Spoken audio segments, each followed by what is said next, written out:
త్రిమూర్తి సాయిలోని ముఖ్య అంశాలు. శ్రీ శ్రీ శ్రీ భగవాను దత్తాత్రేయ దివ్య చరిత్ర. మహర్షి అత్రి పతివ్రత శిరోమణి అనసూయల ముద్దుబిడ్డ దత్తస్వామిగా ముందు అవతరించి తర్వాత తిరిగి శ్రీపాద శ్రీవల్లభులుగాను శ్రీ నరసింహ సరస్వతులుగాను భగవంతుడు అవతరించాడు.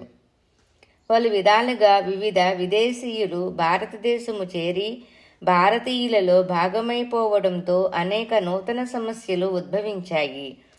వివిధ మతానాయాయుల మధ్య సఖ్యం లోపించి పరస్పర దూషణ హింసలతో భారతం అల్లకల్లోలం అయింది.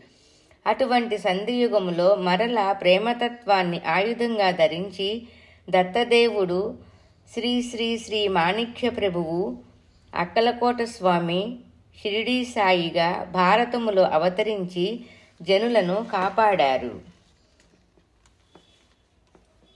ఆధునిక యుగానికి తగ్గట్టు సత్యసాయి ప్రేమసాయిగా మళ్ళీ ఆ దత్తదేవుడే అవతరించి ఒక్క భారతాన్నే కాక యావత్తు ప్రపంచాన్ని తిరిగి ధర్మ మార్గంలో నడిపిస్తున్నారు.